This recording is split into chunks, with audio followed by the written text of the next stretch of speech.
A to Z Haryana दा local express भाई देखने वाले सारे दर्शकों ने सोनू दलाल की राम राम। यहाँ स्थित है हिसार नेशनल हाईवे पर माइयड़ टोल प्लाजा बाजा पर पहुँचे हाँ। और महिला किसान महापंचायत दूसरी महापंचायत का इस आंदोलन सम्मेलन था आज। पहली हुई कंडेला में, लेकिन ये कैस का वो शुरुआत थी अच्छी थी, लेकिन आज माइयड़ टोल प्लाजा पर जो भीड़ थी भाई देखने लायक थी। उम्मीद नहीं थी कि हमारी मातृशक्ति इतनी आवेगी। रही बात बड़ी जो बात इस आंदोलन में उभर के आई कि इस नारी शक्ति ने इन महिलाओं ने अपनी बात रखने का मौका मिला। शायद ये कैस कहाँ कहीं तो 50-50 साल लकड़ी गई उन्हें कदे बोलने का मौका नहीं मिला। पहली बार इस आंदोलन में वो स्टेज तैयार हुई जिस स्टेज पर मातृशक्ति ने बोलने का मौका मिला। उनके भीतर की जो बात जो भाप जो बढ़ास थी वो काटने का मौका मिला। सरकार गलत कर रही है सही कर रही है वो चीज़ बताने का मौका मिला। अपने साथ में दो क्रांतिकारी अपनी बाण कैस कहाँ दोनों, क्योंकि आज के टाइम में अगर युवा जनरेशन की बात करें भाई छोरे मिल जाएंगे लेकिन छोरी बहुत कम पाऊंगी जो स्टेज पर बोल दियो आंदोलन में जान दियो। तो मनीषा बिश्नोई रिमन नैन दोनों मतलब बड़ा अच्छा बोल रहे हैं, स्टेज पर अपना सहयोग कर रही थी जो भी इनकी ड्यूटी लगाई गई। इन तक बात करांगे पूरे आंदोलन ने लेकर। तो वे सबसे पहला राम राम दोनों राम राम। हाँ जी अच्छा तो वही पूछांगे नहीं के थोड़े राम राम राम राम। अच्छा आज का जो प्रोग्राम था नहीं वो किसकी याद में था, किस तरीके का था वो? चौधरी मांगेराम मलिक उमरा से हैं जिन्होंने मतलब भारतीय किसान यूनियन की नींव रखी थी। और उन्होंने मतलब यूपी से एक महेंद्र सिंह टिकैत थे उसको उनका प्रदेश अध्यक्ष बनाया था। और मतलब उसकी जो मैं कहूँगी नींव तो उमरा से रखी गई थी। पूरे देश में आज किसानों का आंदोलन मैं कहूँगी उन्हीं के जोश और जज्बे के कारण चल रहा है। उनका खून आज टिकैत जैसे चलूनी जैसे नेताओं में घूम रहा है। या फिर मैं कुलदीप भाई की बात करूं, विकास ईश्वर जी की बात करूं, मतलब हमारे वो सारे भाई जो इस किसान आंदोलन में साथ दे रहे हैं। तो ये जो महिला किसान महापंचायत रखी गई चौधरी मांगेराम मलिक जी उमरा से हैं, उनकी याद में रखी गई क्योंकि वो तो भगवान को प्यारे हो चुके हैं। लेकिन हम उनको बताना चाहते हैं कि आपका खून आज जिंदा है और अपने हकों की आवाज़ उठा रहा है। बिल्कुल। तो बेबे आप भी अपना परिचय दे दो थोड़ा। मैं भाई मनीषा बिश्नोई और सामाजिक जनहित कल्याण समिति की महिला विंग की अपना गांव तहसील जिला थोड़ा ये भी बता दो। गांव मेरा बड़वा है भाई, तहसील मेरी शिवानी और जिला मेरा भिवानी है। बिल्कुल। तो आज का प्रोग्राम का बारे में बता दो और थोड़ा आपका बारे में न्यू भी सुना था भाई बैरिकेड बुरिकेट भी तोड़े हुए चोट भी लगी थी।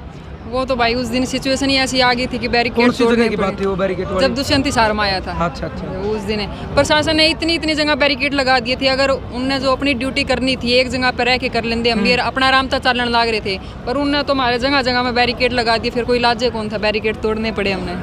पहला कदे नहीं सोचा था वे पढ़ाई का मतलब स्कूल तो आप कॉलेज में जाओ वहाँ के चलो आप सांस्कृतिक अपने जो कार्यक्रम हो और तक आप भाग ले इसका कि आपने महिला महापंचायत इस तरीके के आंदोलन की स्टेज में बोलने का मौका मिलेगा ना भाई। मैं बताऊं मैं बेसिकली गेम करया करूँ हूँ तो ये चीज़ तो मेरी चल दी रहा है रेसलिंग। अच्छा। बाकी चाहे कॉलेज हो स्कूल हो, मेरा जो अब रवैया है उसी टाइम भी यही था। अगर कोई गलत किते भी होता तो मैं उस टाइम ओड़ा भी तैयार खड़ी पाया करती। चलो दूसरा सवाल आप तक करांगे बेबे। मतलब जो आंदोलन चल रहा है 130 दिन आंदोलन हो गए, मतलब एक इसका 5वां महीना शुरू हो गया। गर्मी भी है, कटाई भी फसल की चल रही है, किसाना ना कटाई रहे तो ना शुरू कर दी, गर्मी तक घबरा नहीं रहे। तो कब तक मतलब हालांकि दुष्यंत चौटाला का भी 6 दिन पहले बयान आया था कि सरकार तब बात करो, केंद्र सरकार बात करने तैयार है कि बिना बात करे कोई मुद्दा का समाधान नहीं हो सकता। तो आपका मानना बात 11 बार करी थी भाई। आप भी टिकरी बॉर्डर पर थे, सारे पत्रकार साथी टिकरी बॉर्डर पर थे, हम भी टिकरी बॉर्डर पर थे। तो 11 बार बात करी थी। अगर उसे में समाधान नहीं निकला तो बताओ ईब के समाधान निकलेगा। अगर बात करनी है तो फिर मैं कहूँगी सार में हवाई जहाज ने ऊपर ऊपर क्यों उड़ावे है। बात करनी है तो हमारे बीच में आ। और मतलब वही है कि अगर आप जब तक हमारे हक नहीं देंगे ना तो तब तक हम आपका विरोध करते रहेंगे। आपके मैं कहूँगी 13 छमाई सारी कर दी रहेंगे जब तक हमारी बात नहीं मानी जाओगी। आपका क्या मानना अगर आंदोलन लंबा चले तो? आंदोलन तो जब तक ये मानेंगे नहीं लंबा ही चलेगा। बाकी जिस दिन दुष्यंत हिसार आया था हमने तो ये भी बात कही थी कि आप आज भी हमारे बीच में आओ, हमारी बात सुनो, कहाँ हम गलत है कहाँ आप गलत है हम आपको बताएंगे। लेकिन ये दुष्यंत आज सत्ता के लिए ये सब बातें बोल चुका है। इसका पुराना आप लोकसभा का एक वीडियो देखना जिसमें ये खुद ये बात बोल रहा है कि ये जो कृषि कानून है ये किसानों के लिए ठीक नहीं है, और वही आदमी आज ये बात बोलता है कि ये कानून ठीक है।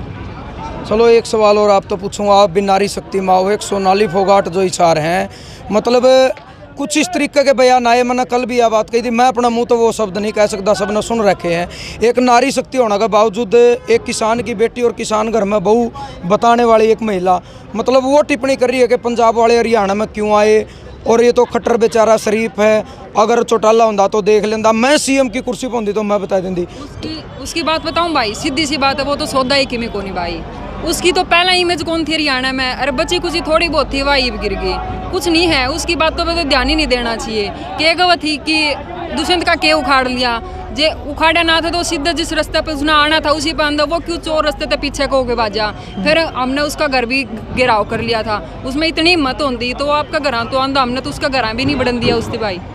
आपका क्या मानना है? मैं कहूँगी आपको, इस चीज़ पर एक वीडियो मैं डाल चुकी हूँ, और मतलब मैं कहूँगी कि अरे उस दुष्यंत चौटाला तो पद पर उस पर बिठा रखा है जिसका संविधान में कोई प्रावधान है को नहीं, मतलब किसकी तो वो मरोड़ करे, क्या कि वो मरोड़ करे। रही बात सोनाली फोगाट की, तो सोनाली फोगाट तो मैं कहूँगी पहला तो इज्जत थी को नहीं उसकी, बची कुछ ही थी वह ईब लिकड़ गई। और मैंने जो वीडियो डाली थी बहुत सारे भाइयों के फ़ोन भी आए कि रिमन के कर दिया या न्यू कर लेगी न्यू कर लेगी, क्योंकि किसान आंदोलन के चलते आज हम जिस पद और कद पर हैं। मैं बताऊंगी किसान वो इंसान है जो सब तक घना समझौता करा है, लेकिन अगर एक लुगाई आके न हमारे 85 साल का बूढ़ा का कोई लाठी लग गया है, उनके सिर फूटे हैं, उनकी टांग टूटे हैं, और वह न्यू कह के उखाड़ लिया, तो सीधी सी बात है अगर हमारे बुजुर्गों के बारे में जो वो कुछ कहेंगे ना, तो जो ये महिला शक्ति या नारी शक्ति सबसे आगे खड़ी मिलेगी।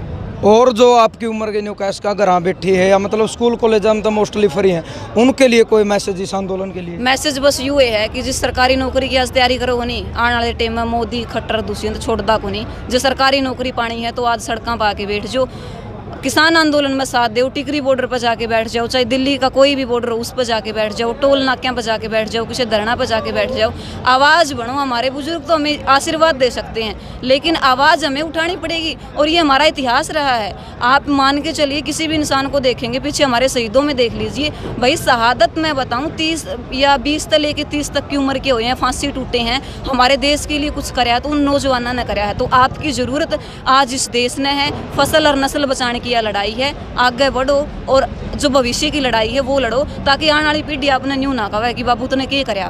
बिल्कुल, आपका क्या मैसेज होगा? यही मैसेज है कि भाई अगर ये सरकारी नौकरी के चक्कर में घर पे बैठे हैं, पढ़ रहे हैं, ये सरकारी नौकरी बचेगी नहीं आगे, क्योंकि इनने पहना सारा सौदा प्राइवेट कर रखा है, सरकारी नौकरी भी प्राइवेट कर देगी।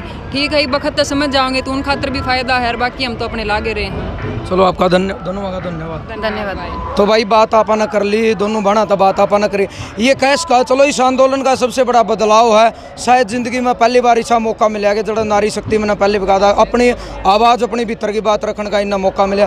पूरी बात करी इन बातों में आपका मानना के है, आपकी राय के अपने सोच विचार आपकी प्रतिक्रिया एक सभ्य कमेंट के जरिए आपने जरूर दियो। अच्छी लगी हो तो वीडियो ना ज़्यादा शेयर कर दियो। आसित हिसार नेशनल हाईवे रोड पर माइयड टोल प्लाजा में फिलहाल आप खड़े थे। किसान महापंचायत थी जड़ा हज़ारों की संख्या में भीड़ थी नारी शक्ति की। तो भाई जय जवान जय किसान।